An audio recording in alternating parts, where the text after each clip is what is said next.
Assalamualaikum warahmatullahi wabarakatuh. Alhamdulillahi rabbil alamin. Wassalatu wassalamu ala ashrafil anbiya'i wal mursalin Sayyidina wa nabiyyina wa maulana Muhammadin wa ala alihi wa sahbihi ajma'in. Amma ba'du.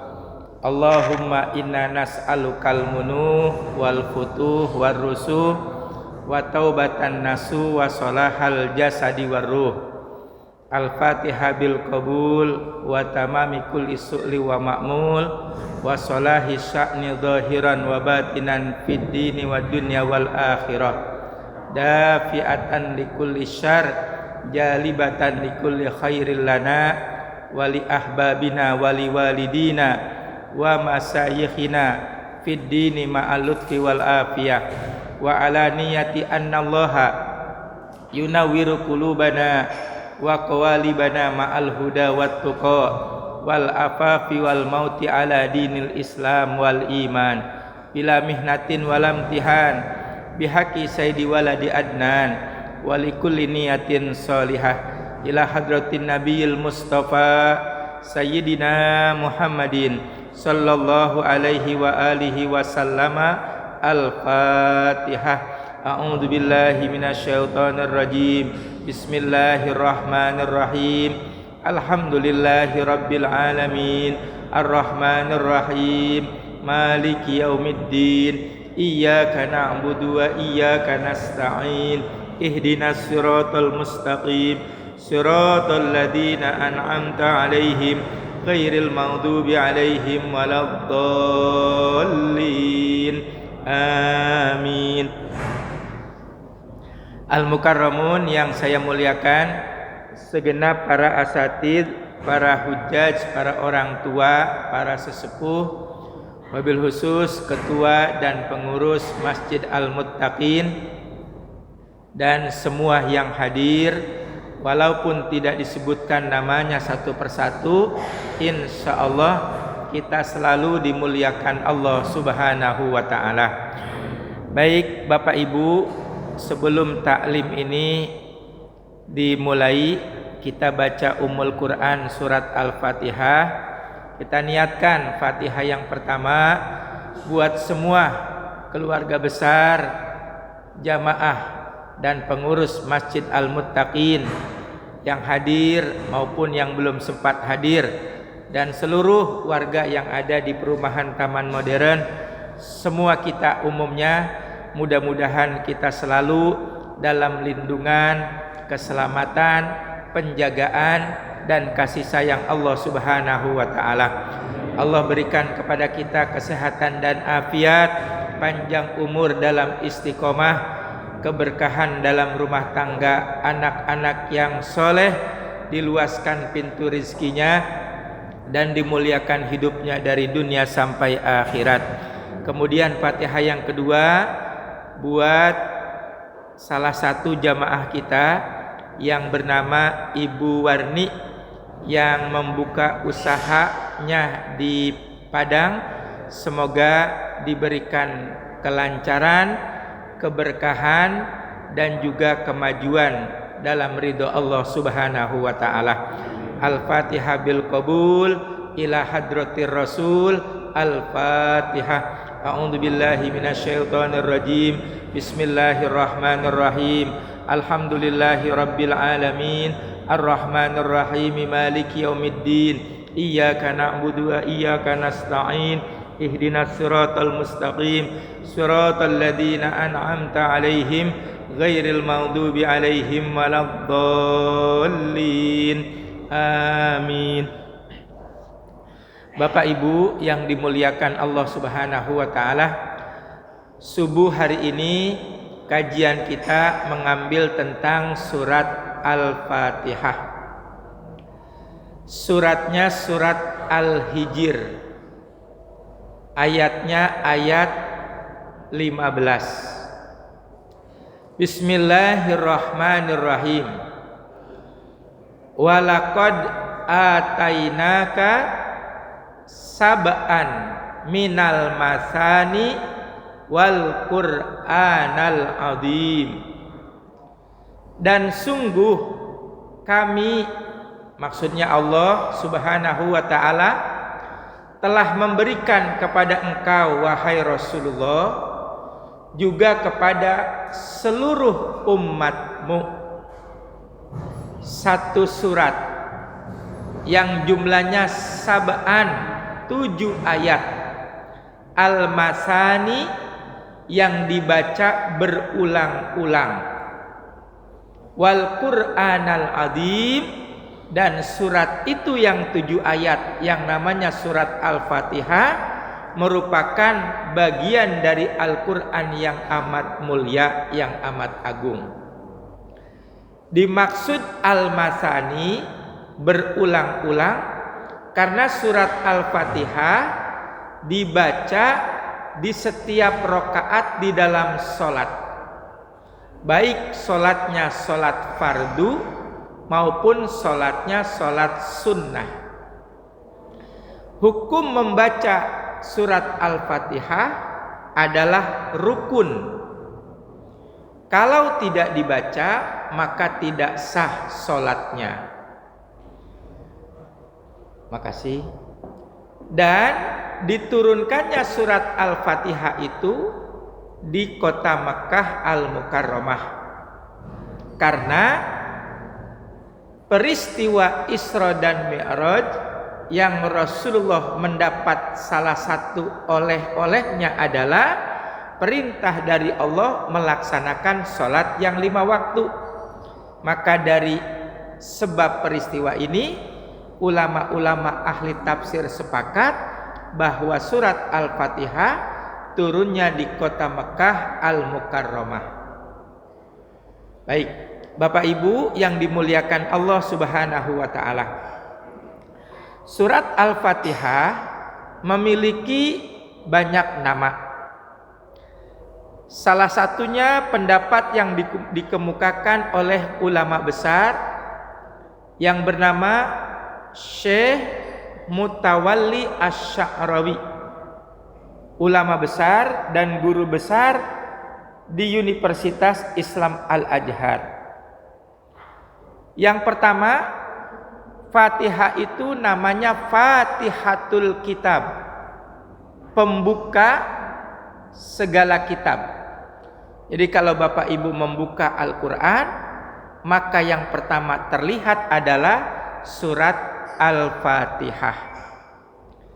Ada juga ulama yang memaknai Fatihatul Kitab, surat Al-Fatihah itu adalah pembuka dari segala aktivitas. Misalnya pengajian, mari supaya berkah kita buka dengan pembacaan surat Al-Fatihah. Bapak Ibu arisan keluarga, pengajian duha, mari kita buka dengan Al-Fatihah. Mau rapat di kantor atau di mana saja, mari kita buka dengan Al-Fatihah. Bapak Ibu yang berdagang, membuka toko dengan Al-Fatihah. Jadi Al-Fatihah itu pembuka segala kebaikan.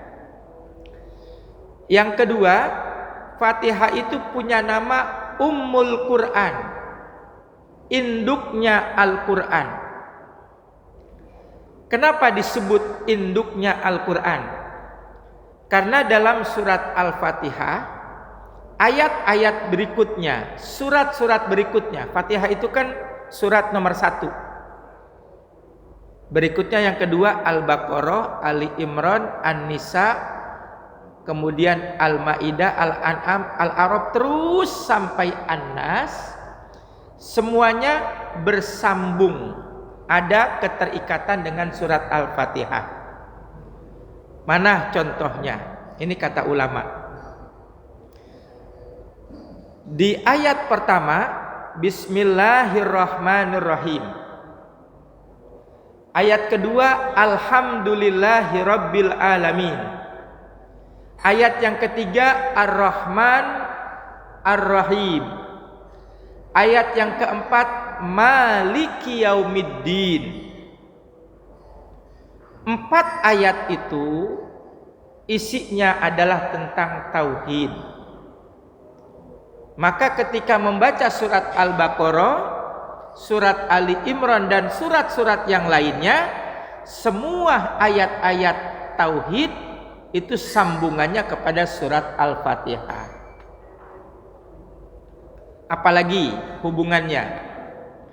Disebut Fatihah itu Ummul Quran. Dalam surat Al-Fatihah, Allah Subhanahu wa taala berbicara tentang orang-orang yang terdahulu. Ayat yang ke-7. Siratal ladzina an'amta 'alaihim. Sampai di situ titik tuh. Koma juga boleh.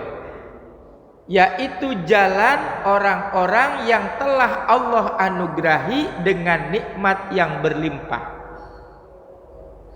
Berarti orangnya ada jauh sebelum kita. Siapa mereka? 4 golongan saja.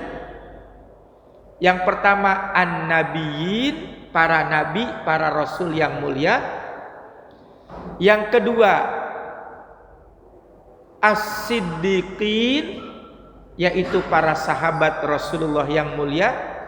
Yang ketiga as-syuhada, dan yang keempat as-solihin. Ketika Bapak Ibu baca surat Al-Baqarah dan surat-surat yang lainnya, maka orang-orang soleh, orang-orang terdahulu yang disebut di luar dari surat Al-Fatihah, pasti sambungannya kepada surat Al-Fatihah ayat yang ke-7. Jadi semuanya nyambung. Ketika ketemu surat Al-Fatihah, Alhamdulillahirabbil alamin, maknanya pujian, berarti syukur.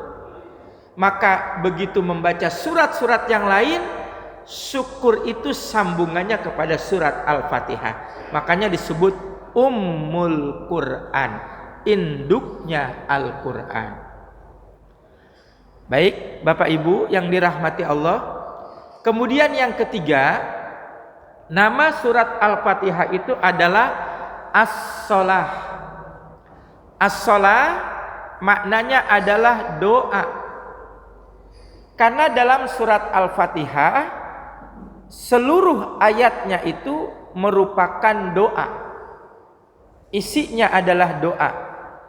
Dan doa yang sering kita baca itu adalah di kalimat ihdinas siratal mustaqim, 1. Dan yang kedua siratal ladzina an'amta 'alaihim, 2 tuh. Syekh Mutawalli Asy-Sya'rawi menambahkan kalimat-kalimat tauhid Bismillahirrahmanirrahim itu juga doa. Karena Allah pemilik Ar-Rahman Ar-Rahim, yang Maha Pengasih dan Maha Penyayang. Kita yang membaca berharap dengan bacaan itu Allah terus mencurahkan kasih sayangnya kepada kita. Alhamdulillahirabbil alamin, kita berharap dengan kalimat yang mulia itu segala nikmat Allah berikan tak ada putusnya kepada kita. Itu yang dimaksud dengan ad-du'a, as-shalah ad-du'a. Kemudian yang keempat, Fatihah itu punya nama Al-Kafiyah. Al-Kafiyah itu artinya mencukupi. Bapak Ibu pernah baca kalimat ini enggak? Allahul Kafi, Rabbunal Kafi, Qasadnal Kafi, Wajadnal Kafi. Nah, semua itu kalimat kafiyah artinya Allah yang maha mencukupi. Surat Al-Fatihah mencukupi seluruh daripada nikmat dan karunia Allah yang amat besar, termasuk kemahakuasaan dan kemahabesaran Allah. Ada lagi tadi ketinggalan makna as-shalah Fatihah itu, karena Fatihah adalah surat yang wajib rukun dibaca di tiap-tiap rakaat di dalam sholat. Kemudian nama yang kelima dari Fatihah itu ruqyah. Ruqyah itu artinya pengobatan. Fatihah itu bisa dibaca untuk terapi atau pengobatan. Dan ini hadisnya sahih. Jadi maaf, ada sahabat-sahabat Rasulullah yang hafal Quran. Nabi mengutus tuh ke satu-satu tempat yang belum terjamah oleh para pendakwah. Kemudian masuklah sahabat yang hafal Quran ini ke satu kampung. Cuma karena mereka datangnya kemalaman, mereka harus nginep dulu. Dan nginepnya itu mereka pakai tenda. Ya, apa? Maaf.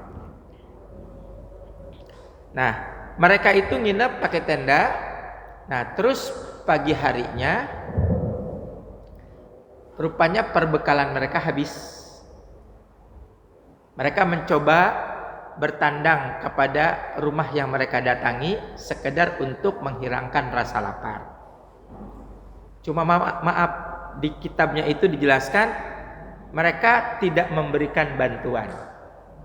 Ya sudah, tidak marah sahabat Nabi yang mulia ini. Mereka kembali lagi ke tendanya.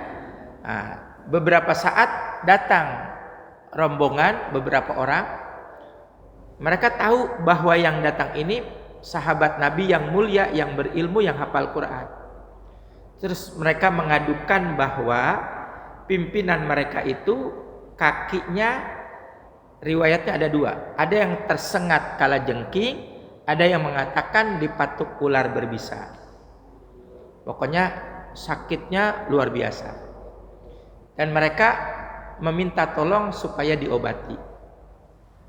Nah, di situ salah satu sahabat Nabi berkata, boleh, insya Allah saya mau mengobati, tapi dengan syarat. Nah, ada syaratnya tuh.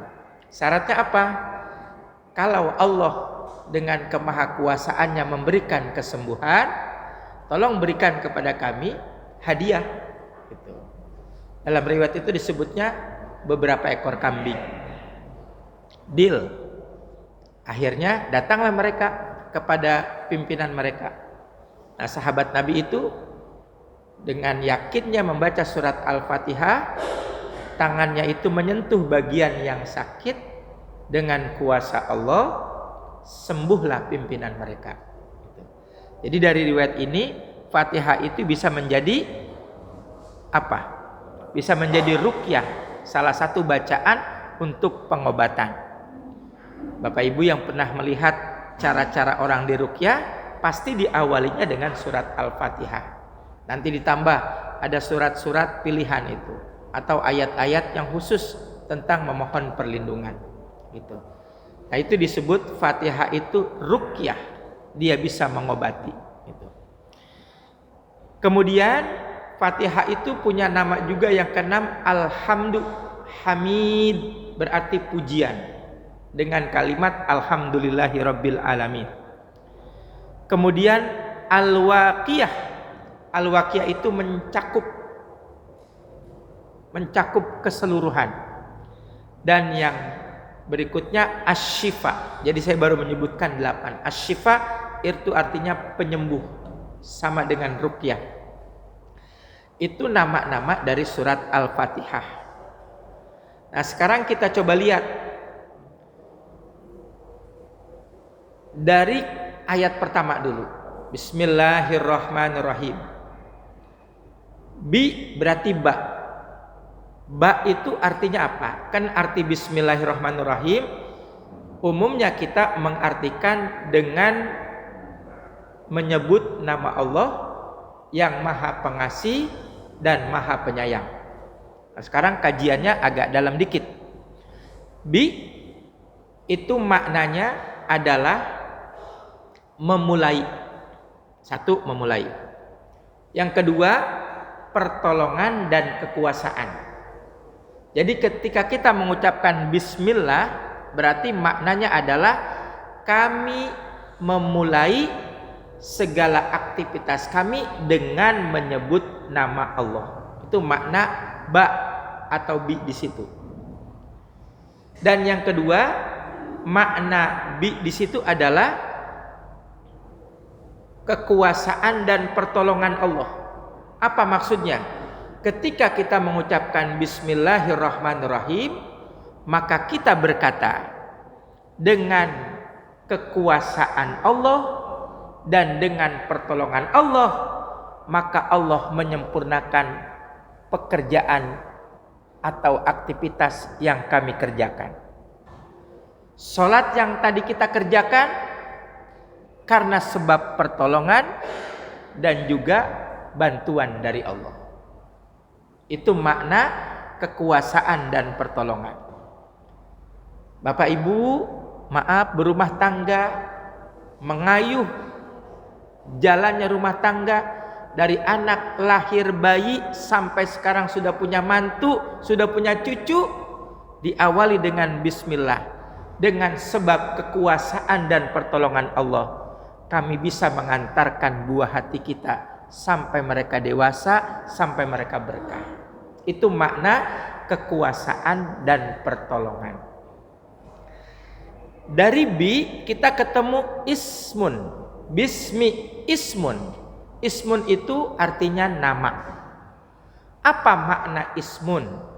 Kata ulama kita, makna ismun atau nama itu yang pertama as-sumuwu atau as-samawat, tinggi. Yang kedua as-simah. As-simah itu artinya tanda. Apa hubungannya nama dengan tinggi dan nama dengan tanda?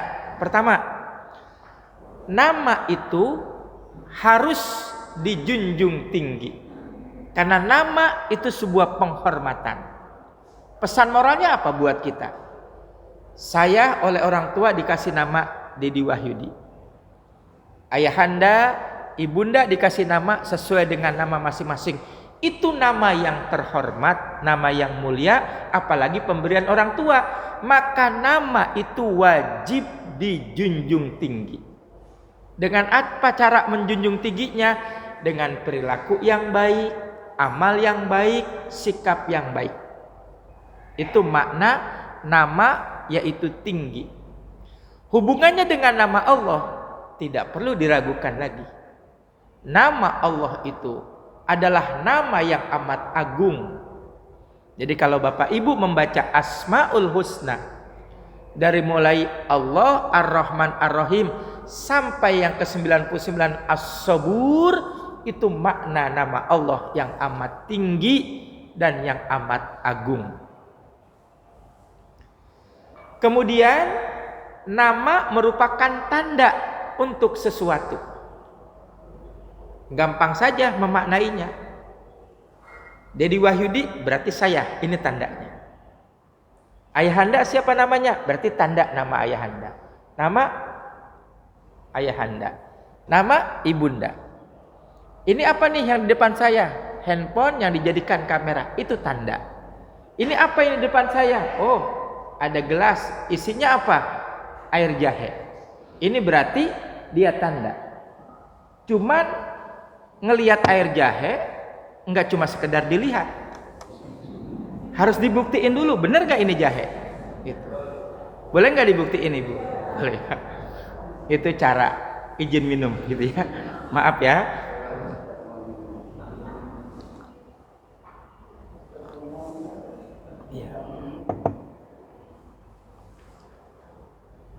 Dalam kondisi seperti ini banyakin jahe, begitu kata orang tua kita ya, biar segar terus.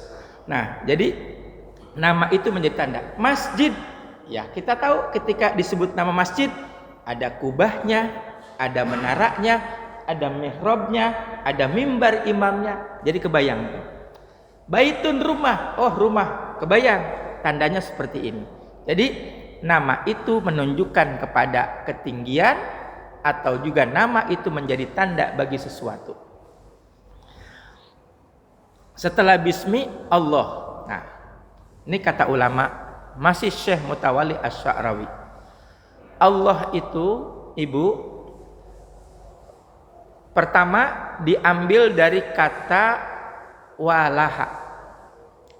Walaha itu artinya apa? Walaha itu artinya menakjubkan dan mengherankan. Hubungannya apa tuh dengan Allah menakjubkan dan mengherankan? Seluruh yang dicipta oleh Allah di muka bumi ini pasti menakjubkan. Gimana nggak menakjubkan? Bapak Ibu bercermin, pandangi wajah kita dari ujung rambut sampai ujung kaki. Semua yang keluar apalah? Kalimat pujian kepada Allah. Masya Allah.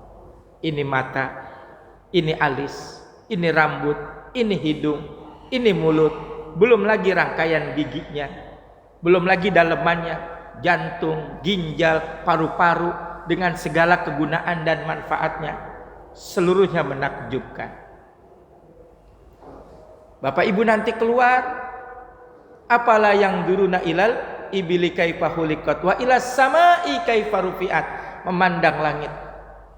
Ini langit buatan aja indahnya kayak begini nih, ubah. Bagaimana langit yang beneran?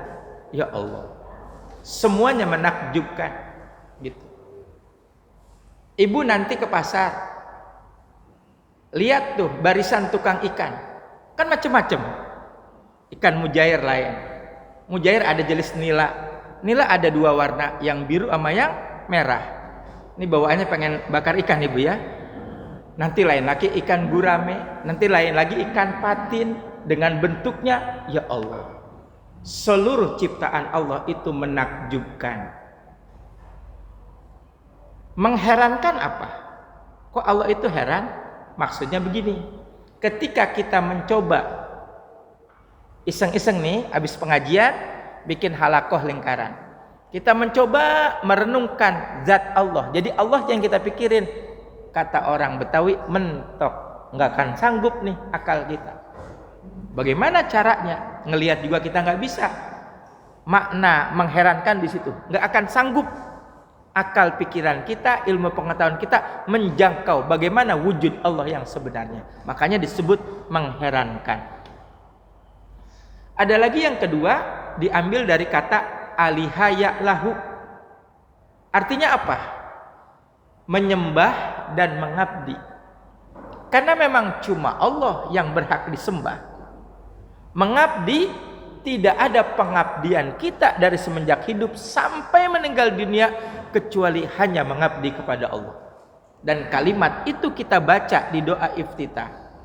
Inna sholati wa nusuki wa mahyaya wa mamati lillahi rabbil alamin. Semua bentuk pengabdian ada di dalamnya. Makanya Allah disebut menyembah dan mengabdi.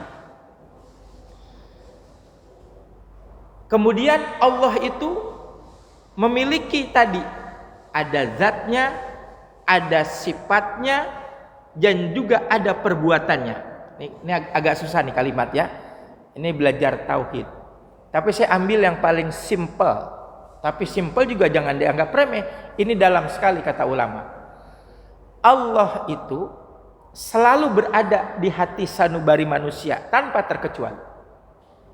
Walaupun orang tersebut tidak mempercayai keberadaan Allah, baik dengan ucapan maupun perbuatannya, tetap Allah itu ada di hati sanubari manusia. Ada buku namanya La Tahzan, Sayyid Al-Qarni yang mengarangnya itu. Dia pernah satu pesawat, dengan orang ateis yang tidak percaya adanya Tuhan. Begitu pesawat benar-benar di atas ketinggian, tiba-tiba cuaca buruk.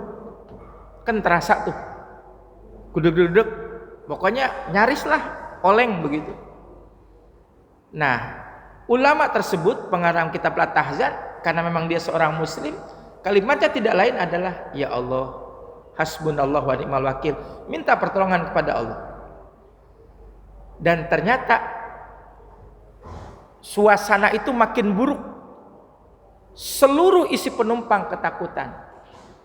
Dan kalimat yang keluar dari orang ateis itu adalah dia menyebut nama Tuhan.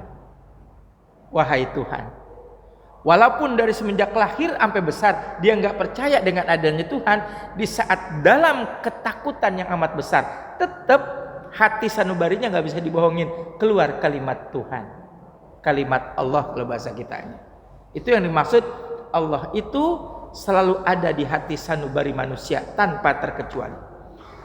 Karena memang ijab kabulnya dari lahir begitu. Kan ada di surat 41 surat Fussilat. Qala bala syahidna. Ya, kami percaya bahwa engkau adalah Tuhan kami. Itu janji semua bayi yang ada di rahim ibunya tanpa terkecuali.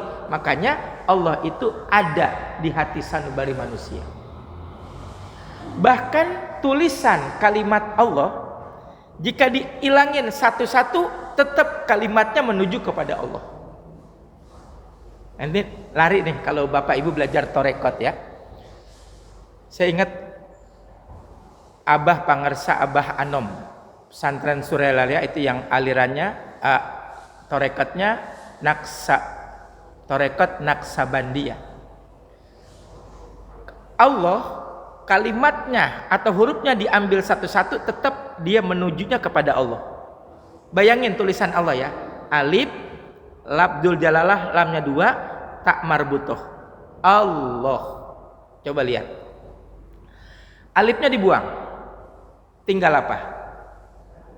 Lillahi, artinya apa? Demi, untuk Allah. Allah lagi.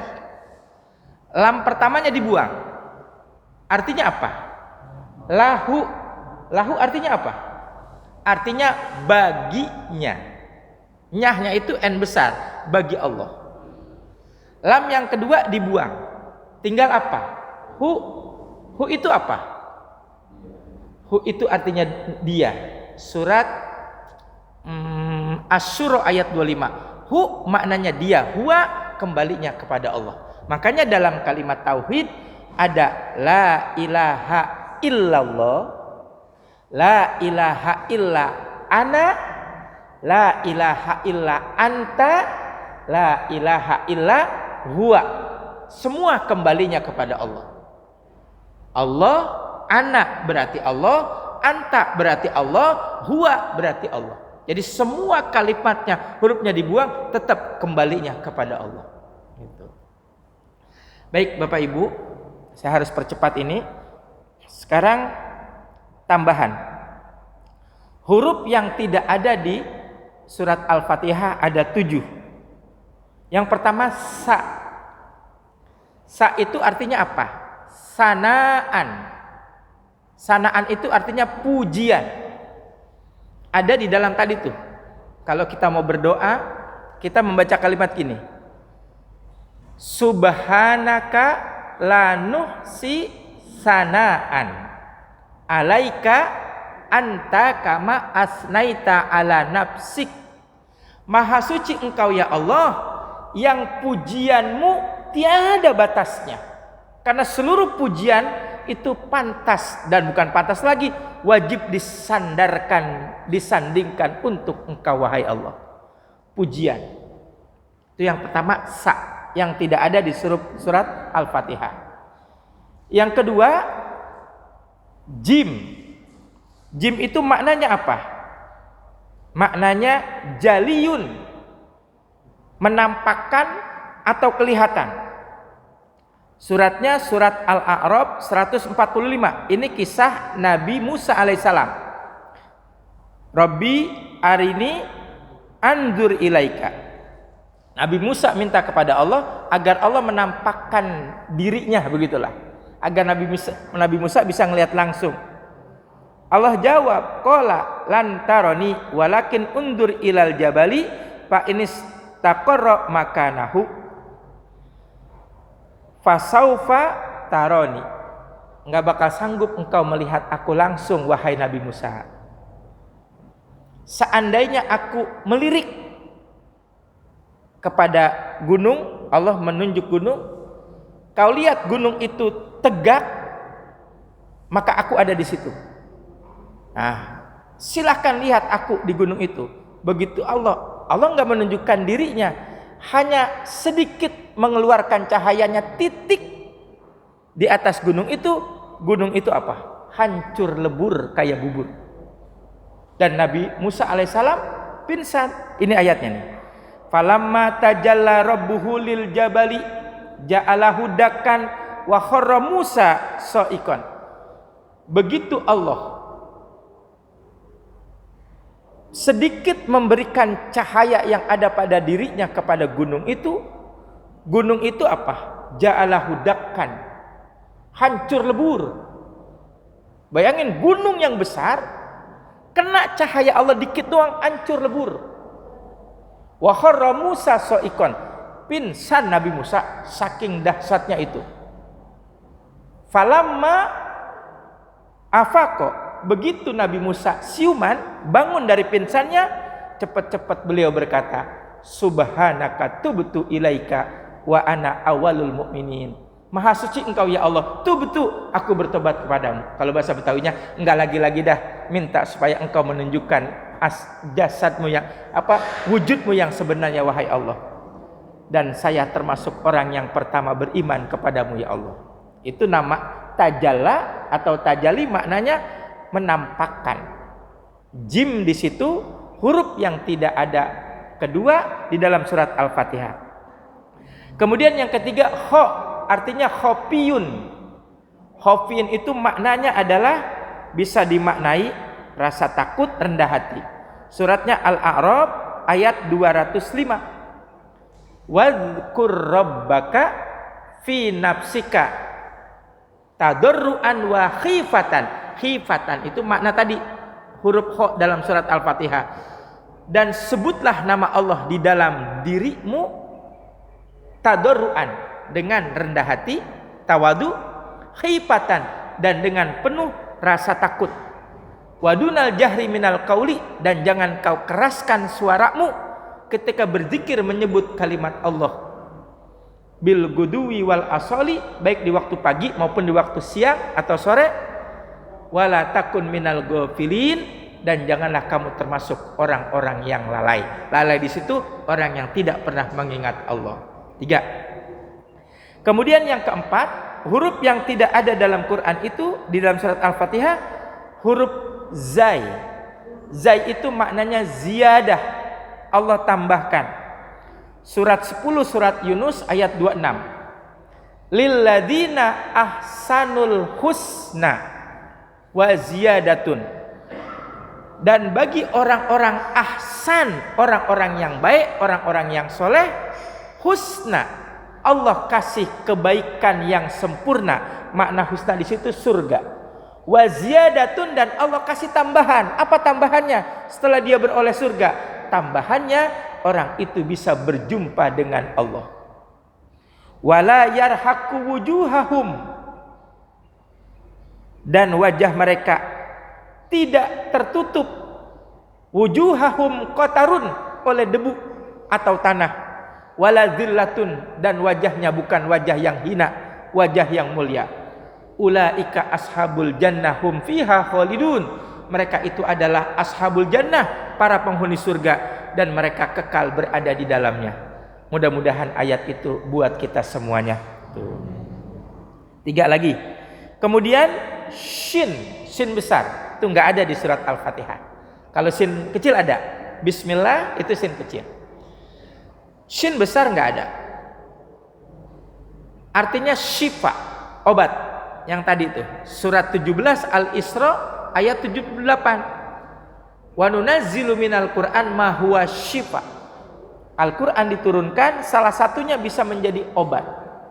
Jadi Fatihah nyambung dengan ruqyah, dengan syifa, yaitu pengobatan. Kemudian yang keenam, zo itu artinya zillun. Zillun itu artinya naungan. Di dalam hadis Nabi, sab'atun yudhilluhumullahu yauma la dhilla illa dhilluhu. Ada 7 golongan yang nanti pada hari kiamat mereka akan mendapatkan perlindungan, zillun, perlindungan, naungan dari Allah, di mana pada saat itu tidak ada perlindungan kecuali perlindungan Allah. Jadi orang yang banyak baca Fatihah, dia akan mendapatkan perlindungan dari Allah. Yang terakhir itu fa. Fa itu artinya fana. Fana itu artinya habis, lenyap. Suratnya surat Ar-Rahman. Kullu man 'alaiha fan wa yabqa wajhu rabbika dzul jalali wal ikram. Kullu man, setiap makhluk, alaiha fan, mereka akan binasa. Satu persatu akan pulang menghadap Allah sesuai dengan keputusan Allah. Likulli ummatin ajal. Kullu man alaiha fan wa yabqa, yang kekal abadi, yang tidak akan pernah habis dan tidak akan binasa. Dzul jalali wal ikram, yaitu Allah Tuhanmu yang maha mulia dan yang maha agung. Gitu. Baik Bapak dan Ibu yang dimuliakan Allah, itulah sekilas bahasan kita tentang surat Al-Fatihah. Sebelum ditutup dengan doa, jika ada pertanyaan dipersilahkan. Ya.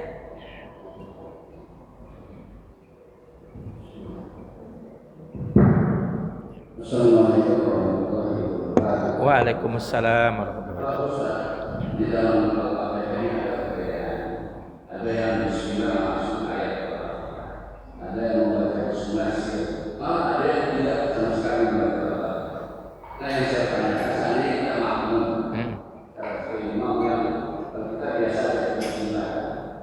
Nah, apakah kita imam itu atau kita tambah bismillah?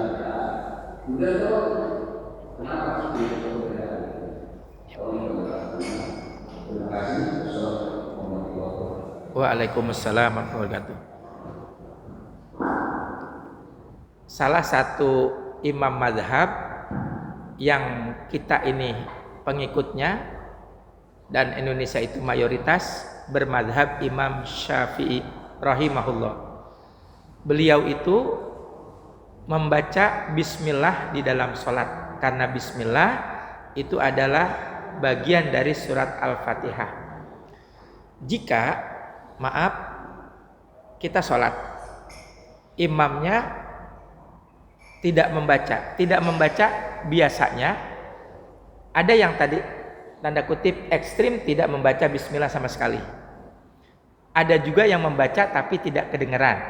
Itu biasanya mereka bermadhab kepada Imam Hanafi dan Imam Maliki rahimahullah.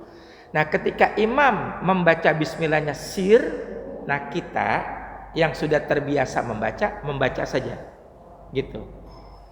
Jadi seperti itu kata ulama, kalau kita bermakmum kepada imam yang baca bismillahnya sir, kita tetap membaca bismillahirrahmanirrahim. Nah pertanyaan yang kedua, kalau ditanya mengapa ada perbedaan, mohon maaf ayahanda, saya belum dapat jawabannya. Kenapa ada perbedaan? Yang satu bacanya sir, yang satu bacanya jahar. Bahkan ada yang tidak membaca, begitu. Begitu jawabannya. Masih ada pertanyaan lagi? Kalau yang misalnya kan Al-Fatihah itu 7 ayat. Ya. Nah kalau bismillah nggak masuk, berarti 6 ayat. Ya. Ketika ada yang menyebutkan bismillah bukan bagian dari Fatihah, itu pendapatnya minoritas di luar dari madhab yang 4. Kalau madhab yang 4, Imam Maliki, Imam Hanafi, Imam Syafi'i, Imam Hambali, mereka yang mulia sepakat bahwa 7 ayat itu termasuk bismillah. Yang tidak menyebutkan bismillah itu madhab yang minoritas sedikit. Kalau nggak salah namanya madhab Jahiri. Nah jika bismillah tidak dimasukkan dalam surat Al-Fatihah berarti kan 6. Betul nggak salah? Nah, kata ulama yang lain tidak 6. Karena iyyaka na'budu untuk mereka itu 1 ayat. Iyyaka na'budu titik, iyyaka nasta'in ayat yang kedua. Jadi jumlahnya tetap 7. Karena iyyaka na'budu wa iyyaka nasta'in yang tadinya 1 ayat dipecah menjadi 2. Gitu. Gitu ya Anda.